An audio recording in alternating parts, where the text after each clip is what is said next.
Friends, welcome to UPSC judicial exam preparation. आज हम discuss करने जा रहे हैं डॉक्ट्राइन ऑफ सेवरेबिलिटी। जैसा कि आप सभी जानते हैं, डॉक्ट्राइन ऑफ सेवरेबिलिटी जो है ये आर्टिकल 13 के प्रिंसिपल पे ही बेस्ड है।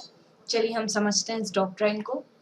सबसे पहले डॉक्ट्राइन ऑफ सेवरेबिलिटी को डॉक्ट्राइन ऑफ सेपरेबिलिटी भी कहते हैं। सेपरेबिलिटी ये हमें ध्यान रखना है। यदि सेवरेबिलिटी या सेपरेबिलिटी के बारे में क्वेश्चन आता है तो हम इसे ही मेंशन करेंगे।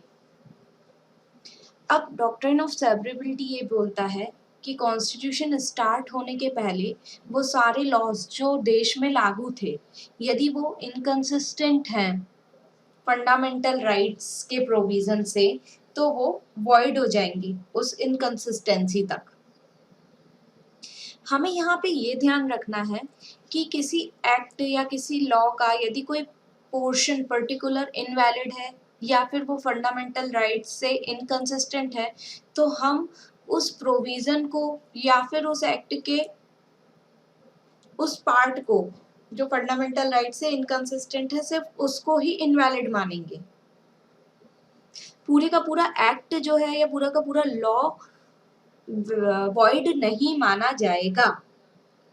अब क्वेश्चन ये उठता है कि यदि ये पॉसिबल ही ना हो कि इनकंसिस्टेंट पार्ट को अलग किया जा सके, वो पूरे एक्ट से यदि बहुत ही क्लोजली मिक्सअप हो, उनको सेपरेट नहीं किया जा सकेगा, तब ऐसे केस में क्या होगा?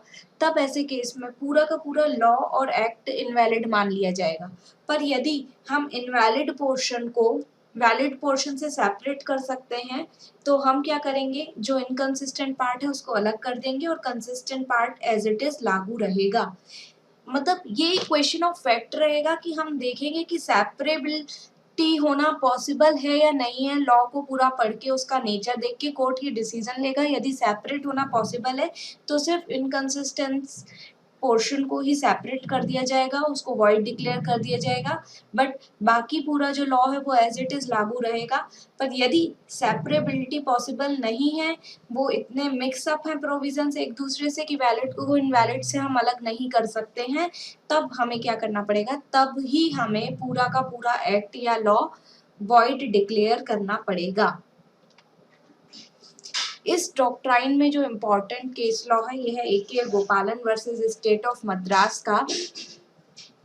इसमें सुप्रीम कोर्ट ने ये बोला था कि यदि कॉन्स्टिट्यूशन की किसी पोर्शन से किसी लॉ की कोई पोर्शन रिपग्नेंट होता है, तो हम रिपग्नेंट पोर्शन को ही वॉइड डिक्लेयर करेंगे, ना कि पूरे के पूरे लॉ को वॉइड डिक्लेयर करेंगे।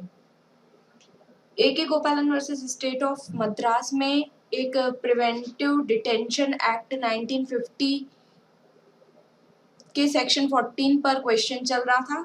तो हमने देखा कि सेक्शन 14 जो है वो पूरे एक्ट से अलग किया जा सकता है, तो हमने सेक्शन 14 को ही वॉइड डिक्लेयर किया और बाकी के बाद जो प्रिवेंटिव डिटेंशन एक्ट था उसको हमने वैलिड माना, क्योंकि यहाँ पे इजीली सेपरेशन पॉसिबल था। सिर्फ सेक्शन 14 को वॉइड डिक्लेयर किया गया क्योंकि वो इनकंसिस्टेंट था फंडामेंटल राइट से। अब एक और केस आया है famous, FN Balsara versus state of Bombay. इसमें बॉम्बे प्रोहिबिशन एक्ट के 8 सेक्शन को सुप्रीम कोर्ट ने इनवैलिड डिक्लेयर कर दिया और कोर्ट ने इन 8 सेक्शन को वैलिड पोर्शन से सेपरेट कर दिया और rest act as it is ही लागू रहा। रेस्ट एक्ट पे कोई भी इसका प्रभाव नहीं पड़ा। सिर्फ 8 सेक्शंस जो हैं, क्योंकि वो इनकंसिस्टेंट थे कॉन्स्टिट्यूशन के प्रोविजन से, इसलिए उनको हटा दिया गया और बाकी as it is act valid था। आई होप आपको ये डॉक्ट्राइन अच्छे से समझ में आ गया होगा। Thanks for watching.